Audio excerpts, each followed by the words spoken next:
Hello. Well, we're now on part 24, and I want to pick up exactly where I left off at the end of part 23, which was telling you about this book. This is the English version of the book called Unmasked, and I had explained just before I got cut off that she has been a Christian psychologist named Rita Cabezas in Costa Rica. And she's been a Christian psychologist in Costa Rica for over 50 years. She's somewhere around my age. And she grew up as a daughter of an American woman, moved to Costa Rica with her parents when she was 5 years old, and has lived there almost entirely ever since. And so she's bilingual, but when she speaks English, you would never know she wasn't from the United States. She has extremely little, she doesn't have any accent when she speaks in English. Anyhow, it's very interesting because she grew up in a believing home, went to church, but the church she went to, they did not teach about demons at all, nor did they teach about the Holy Spirit. They probably were one of the churches that decided that the Holy Spirit wasn't active in our day. She doesn't say that, but I think that's probably what it was, the fact that they didn't teach about it at all. But whatever they did, she picked up, and she was very dedicated from a very young age. And in spite of the church, she developed a very personal relationship with God, and was somebody that read the Bible every day. And she was just a very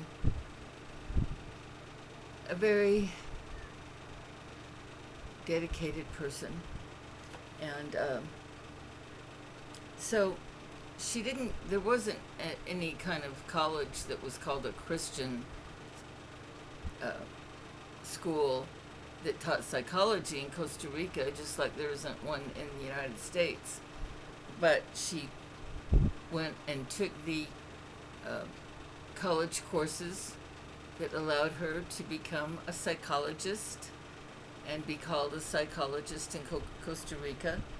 And because she was Christian, when she put up her sign on her door, she put up Christian psychologist, which was just being very literal, that she was Christian, and I believe I'm sure she was really targeting Christians. She wanted to help other Christians. And of course, you didn't have to be Christian to go to her, but anyway, that's just my take on it. Anyhow, really soon after she started her practice, she was sent someone who manifested. It's people who do believe in demons and see someone who's manifesting. That means that the person said or did something where you could tell the demons were there. And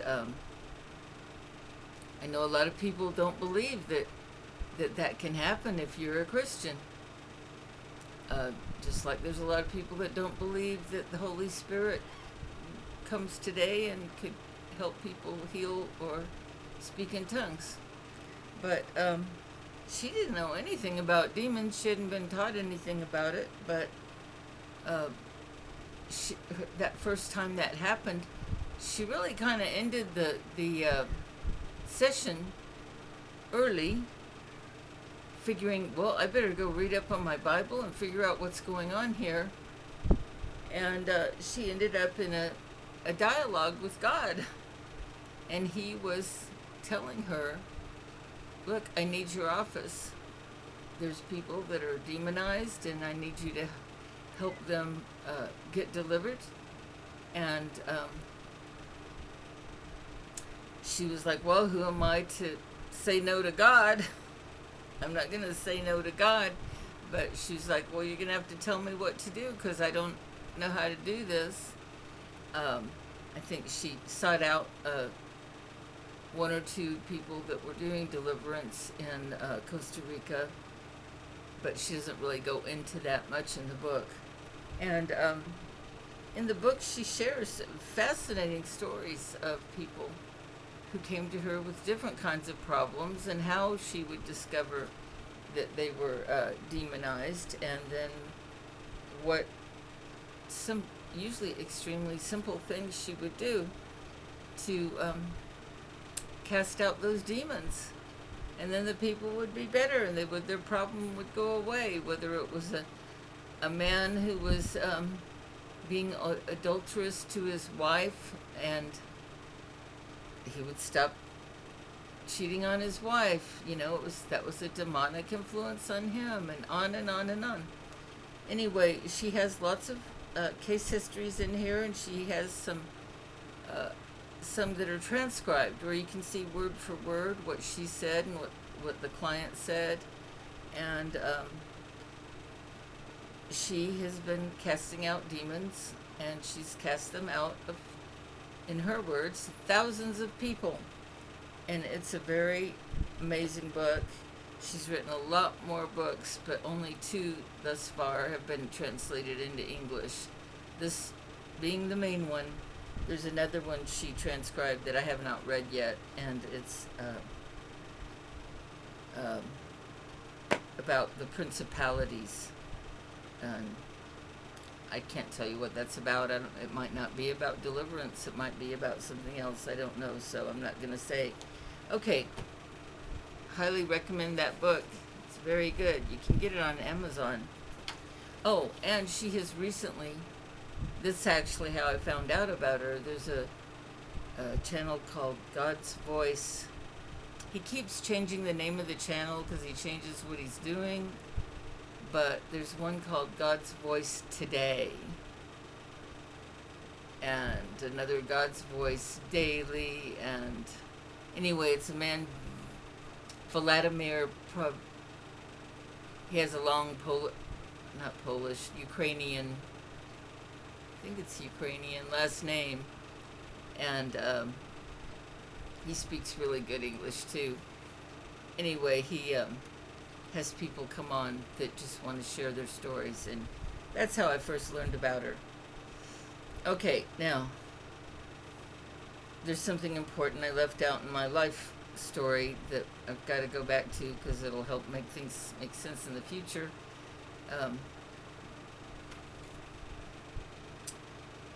I had told about my dad and how, he had said that he couldn't say that he loved me and all of that. And he and I really, from that point on, really never didn't have much of a relationship. And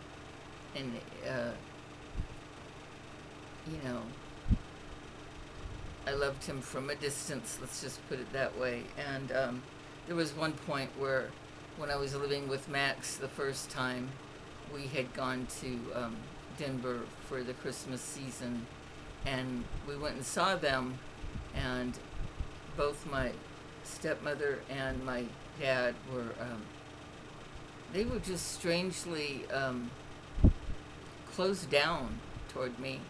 I took it personally. I thought it was me. I didn't find out until very soon afterward that they were just about to, they were going through a divorce, and they were just about to split up. And so that is why they were in such a somber mood. I didn't know it. Like I said, they didn't tell me. And it's always been such a family of secrets. And secrets they don't tend to be good. Sometimes you have to have them, like somebody in the witness protection program. Okay, well, anyway, so my dad, he had a lot of problems all my life. It was very clear that he was an unhappy man. He was always not having the health that he wanted to have, and he talked a lot of pain. And there were a couple of times that he was put in the hospital, and I was told he was there for testing, and I didn't find out until after he passed away that he was actually in there for what they used to call, what did they call it? It was just before they called it bipolar. Can't think of what they used to call it back then, but it was where you get really depressed, and then you get really highly elated, and then you get really depressed and really highly elated. And that definitely was how my dad was when I was growing up. And he was put in the hospital for that, and I was never told during that time. And anyhow, he was not very, he was not exactly a loving husband, and he didn't really exactly want to have more children. But of course, my stepmother did, and she had two baby girls. And so anyway, after they got divorced, she moved back to Utah, where she had lived as a child, because that's where her family lived on her mother's side. She didn't really have family on her father's side. Her father had been a very mean, unloving man that she was never around much. And her mother was a mean, unloving alcoholic. And but she was the baby of a family where I think the closest sister she had was 18 years older than her. So she didn't grow up with her siblings, and they were all Mormons, and she did not like to be a Mormon, but that's where she had family. It's the place where she felt the need to be able to depend on somebody that she knows after the divorce, and so that's where she took her girls. My father, on the other hand, moved to California, found a lady who, like he, was also an alcoholic, and she had been a fairly successful singer on Broadway. Not successful enough that you probably ever heard of her, but she did play in My Fair Lady for a while on Broadway. And anyhow, she was very well-to-do, and he married her. And during that time, he and I really, I think we only communicated once or twice over the phone. He kind of acted like he cared about me again a little bit during the second or third time that I was living with Max. We had a phone conversation where he was planning to send me a gift, and I never got that gift, but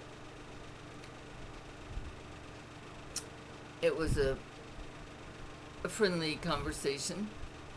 He acted like he cared, and then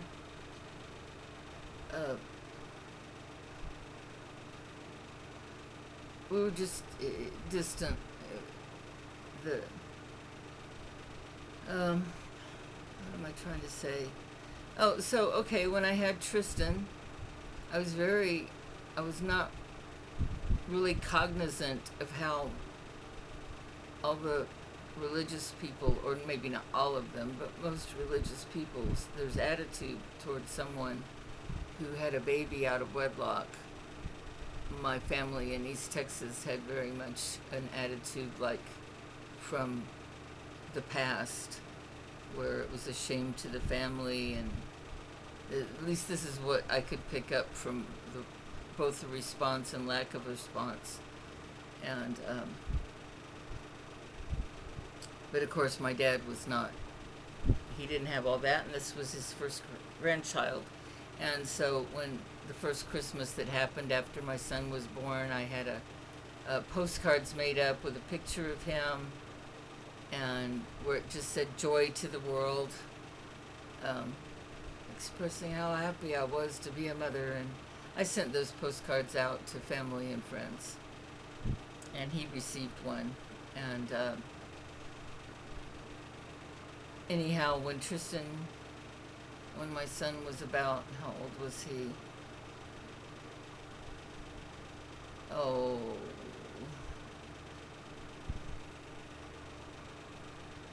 short of, maybe he was just turned 1. I think he was 1. Right about that age. I got a phone call, and I had one of those things where you could hear the person's voice and screen your calls that way. And my dad was calling me for the first time in years, and I had an attitude toward him at that point. I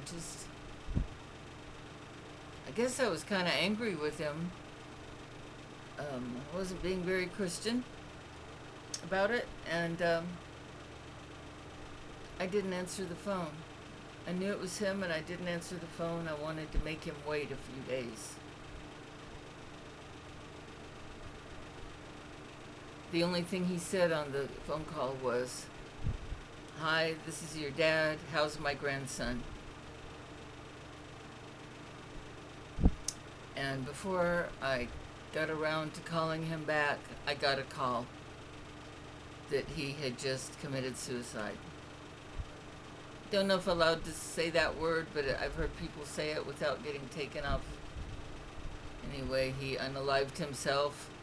I don't know why that's a better word, but anyway, I guess social media has its own ideas.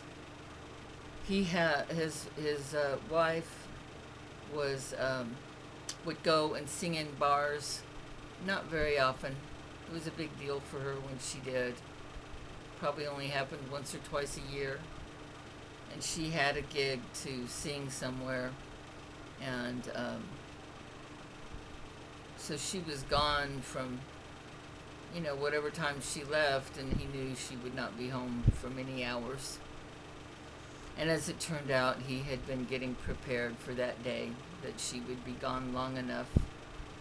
And he did that thing where, you put your car in the garage and make it so you'll get asphyxiated really soon and die. And so when she came home, he was gone. And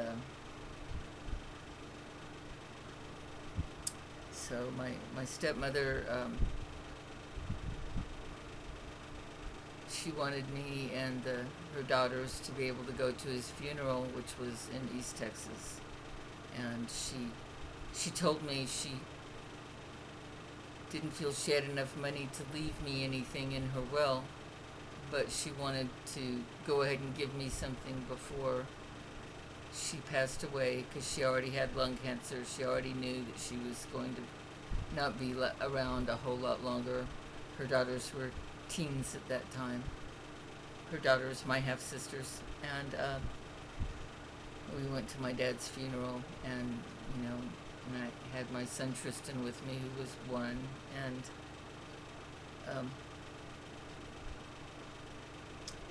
so I just had left all that out, that my dad was gone, and that might be a good thing for you to know as I go on through this story. Oh, and what he left his children, he had no money to leave, apparently. I'm not surprised at all. He's no doubt living off of his wife, and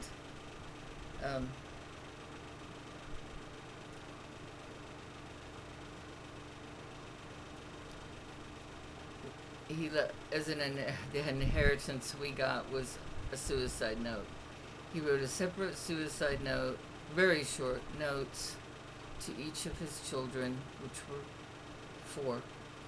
And I got the shortest note. I never got to see or read any of the other notes, although at one point one of my sisters read me her note, and it was like a short letter, hers was, but mine was just 2 sentences, which she had copied down or something. She had seen it and she had written it down, and when I told her I didn't receive it, the other kids had received theirs. She read it to me, and what he said was, "God loves you, I love you," and that was the suicide note he left for me. The only thing I left out was when I first heard that he had unalived himself. My very first thought was, that sounds like something he would do. So, okay, on to other pastures.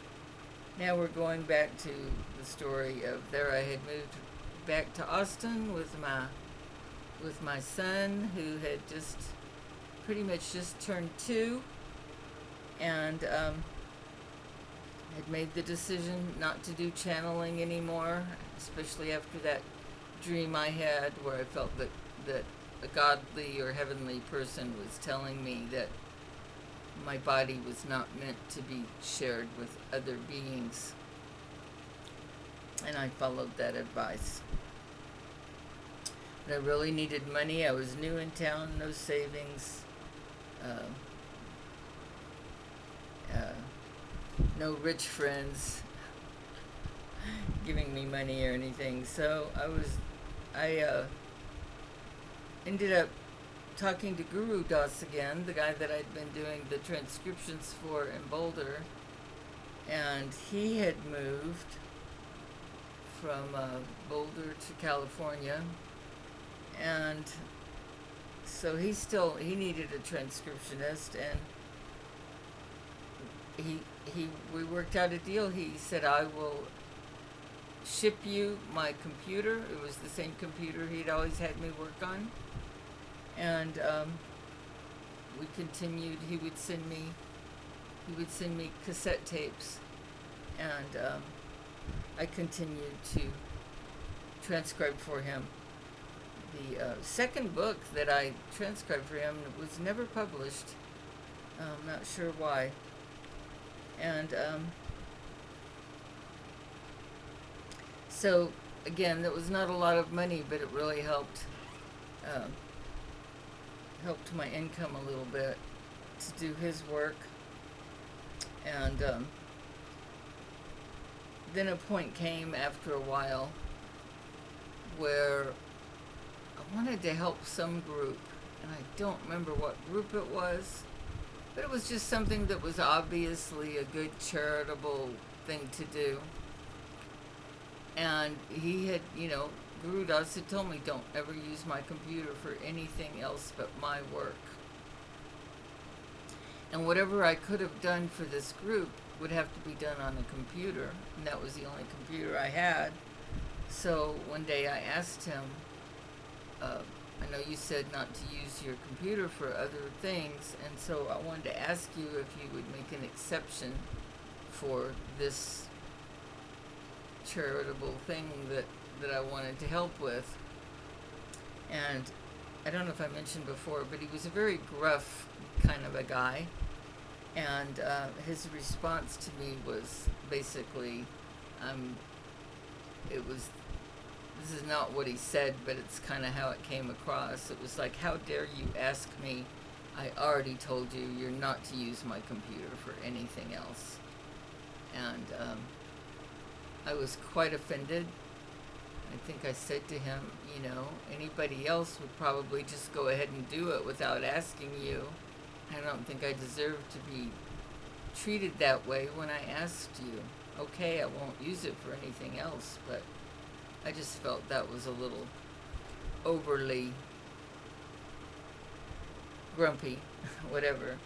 And I was offended enough that soon after I told him, I said, I think it's time for us to part our ways, and he agreed, and I shipped his computer back to him.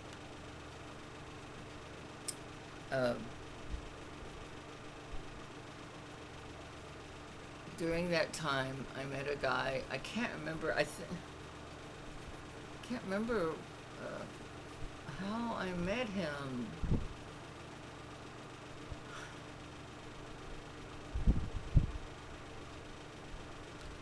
Can't remember that. If I remember later, I might mention it. Because he didn't need a typist that was going to type on a typewriter. I knew that much.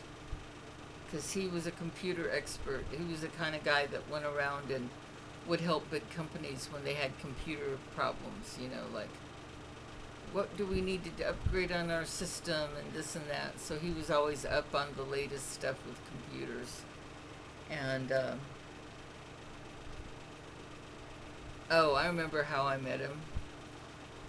That was something else I forgot to mention. Was during that time I started watching public access TV here at Austin, and there was a show on there. It became very popular not only in Austin but around the country in a lot of places.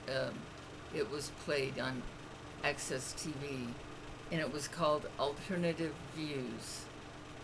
And boy, that was interesting. They would have stories that you would never read in the newspapers, and they would have guests on that were whistleblowers and experts or whatever.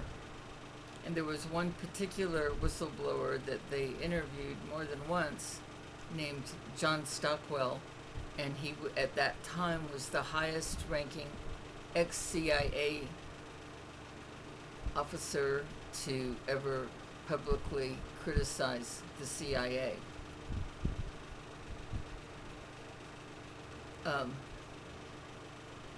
He had been the chief of operations or whatever in Angola, and he witnessed a lot of things and knew about a lot of things that our government was doing that were not moral things to do. They were wrong. He talked about the assassination of somebody named Allende. I was not really well versed at all on world politics. He was talking about things I knew nothing about. I didn't even know where Angola was, although I found out it was somewhere in Africa. And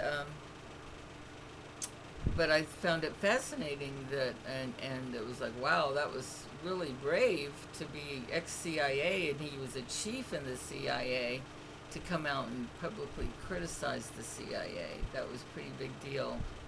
There was one other guy kind of around that time who was also an ex-CIA agent that was a whistleblower, and they tended to, if you heard both of their stories, you started realizing, wow, these guys must be telling the truth. But you could never hear it on regular TV or in regular books or magazines. You could only find it in alternative magazines, and which came to be called conspiracy theorist magazines. That was apparently the CIA's answer to whistleblowers that they couldn't get away with just killing because maybe it would be a little too obvious.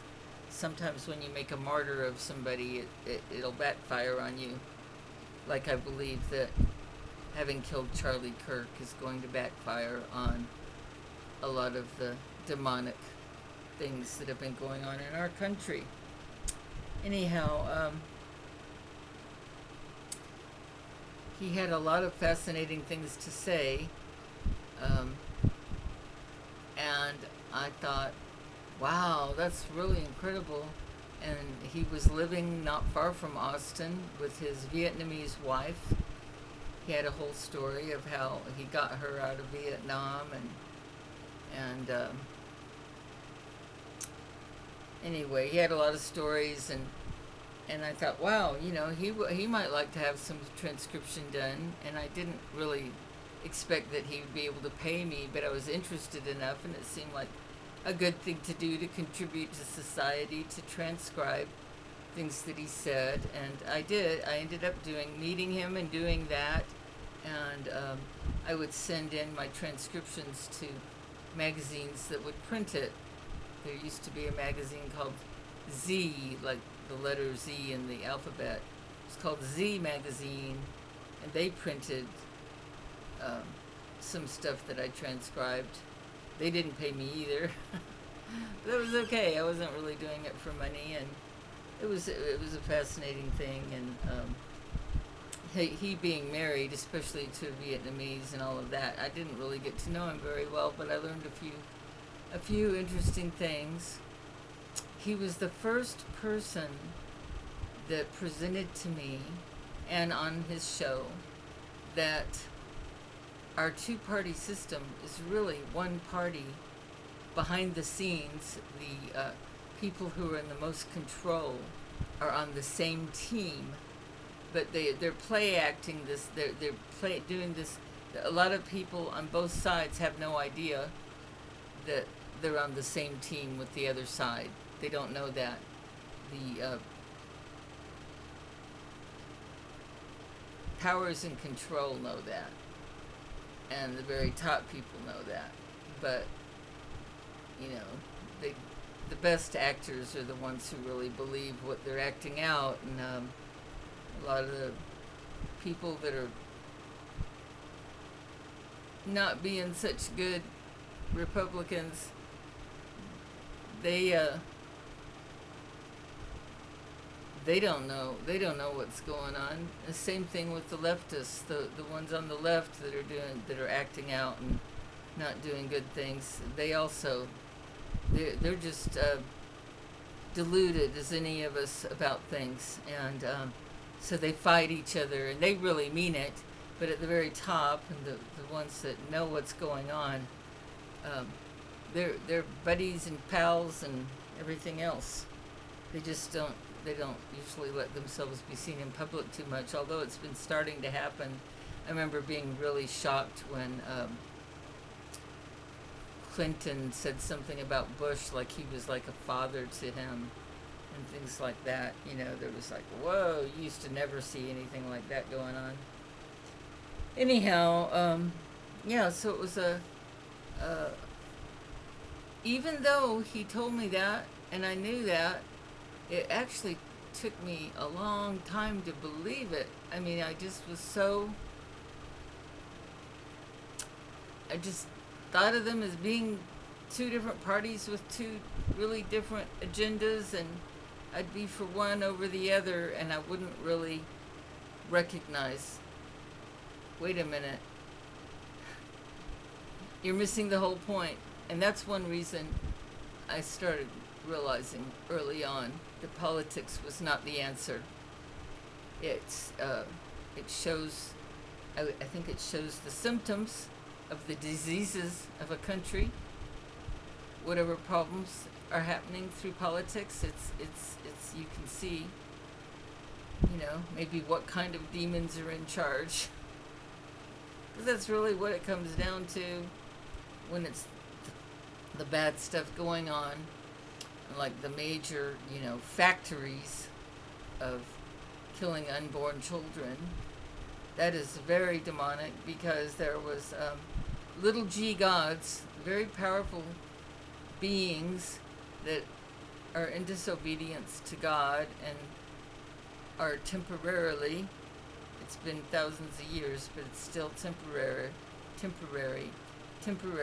have more power, or their power is more seen in this world than God's power, because we have free will, and we're here to do what we want to do and learn what we learn. And God does intervene when usually we have to turn to him, but sometimes, well, he just has his ways, or not our ways, and I'm not going to try to explain it. Only the Bible can explain it better than me, so I'm not going to go down that road. Anyway, and while I was living there, I was still, my son mostly lived on mother's milk all the way up until he was almost 3. I had planned to do it until he decided he didn't want to anymore. I was already way past the cultural norm. I think the cultural norm is a few weeks to a few months, but I knew that my mother had not nursed me at all, and I was such an insecure person. I really felt that from things I had read and learned that I felt that I should nurture my son with the breast milk as long as he wanted, or that was my idea at first, because it would give him more confidence. I wanted him to feel really loved and confident, and I think it worked in a lot of ways, not perfectly, but he has grown up to have a certain kind of confidence you don't see in most people. And anyhow, there was a point when he was getting close to 3 that my own body rejected nursing. I was just like, I want my body back. Because, up till then, every time he was thirsty, he wanted some milk. I'd be okay, whatever I was doing, I'd stop and give him some milk. And it was like there was a point where it's just deep inside of me. It's like, no, you're not doing this anymore. And so I weaned him when he was just about 3. And of course, he was already eating whenever he wanted to, so it wasn't like any big transition, but except for that, he was no longer getting my milk, and he was a little annoyed at first, but he got over it pretty quickly. And I had one friend that came over who was from Nigeria, and she said, Michelle, when she saw that I was still nursing him, she said, Michelle, I don't know what you are, but you are not American. I know that was funny because I'd never been hardly outside of Americas, but yeah, I did have what would people might call my eccentricities. Anyhow, I thought that one turned out to be pretty good. And I'm gonna end the video for now, and except to say that this was around the same time I started thinking of men again. I wanted to find a partner, and I really did believe that I know now, even from the Bible, that every child is a blessing from God. But I knew, not from the Bible, but I knew that my son was a blessing from God. I might have forgot about Jesus already. I wasn't thinking about him hardly ever and all that, but I treasured the fact that God gave me a child. And I wanted him to have a father. I was in a lot of... there was always a deep sadness in me that I did not provide him a father because of my immoral lifestyle. And I kind of trusted that God would make sure I wouldn't marry the wrong guy. And anyhow, I will continue tomorrow. I don't think there's...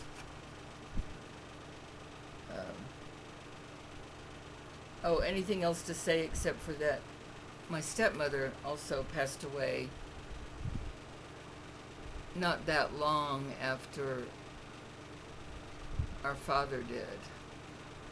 I would say she went on to live 2 more years. She had had half of her lungs removed. She was on 24/7 oxygen.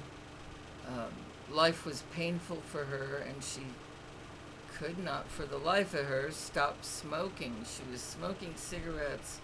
It's such a sad thing to see somebody on an oxygen tank while they're smoking a cigarette. That was my stepmother. And she loved her babies so much, and she hated to leave them, but there's a point she just could not bear to live any longer, and she had them pull the plug on her just a year or 2 after my father left his body.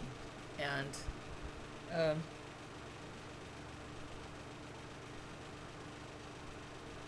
thought there was one other thing.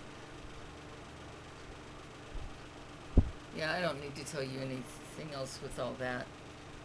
Um,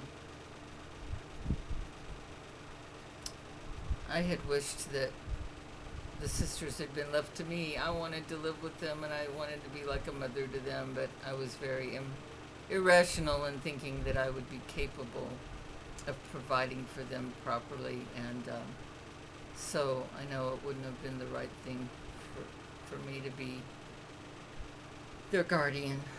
But that's what I had wanted, but I didn't get it. And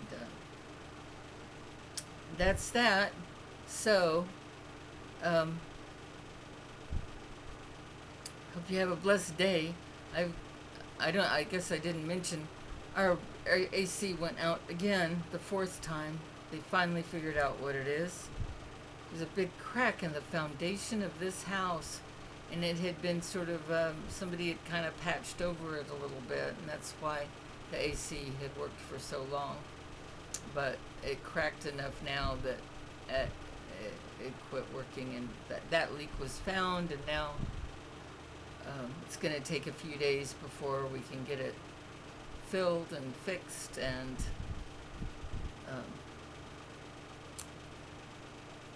my housemate is in the kind of physical condition that it, as uncomfortable it is to sleep.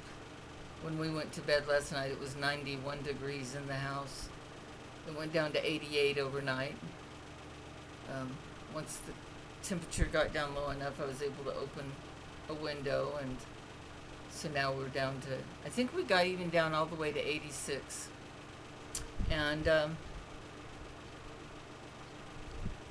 but it would be too painful for her. She does have a family member that offered to put us up in a hotel until the air conditioner was fixed, and that was very generous of them, but both her physical condition would be so painful to have to go to a hotel and deal with all the things she deals with in a hotel, as well as she's a great animal lover, and we have a cat that he's an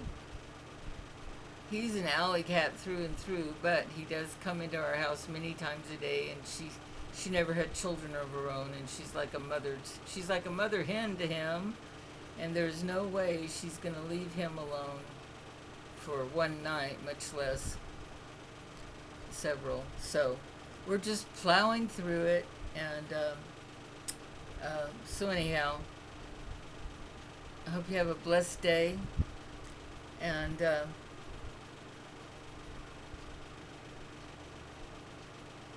hope you read the Bible a little bit today. I want once again mention the modern English version. It's really nice.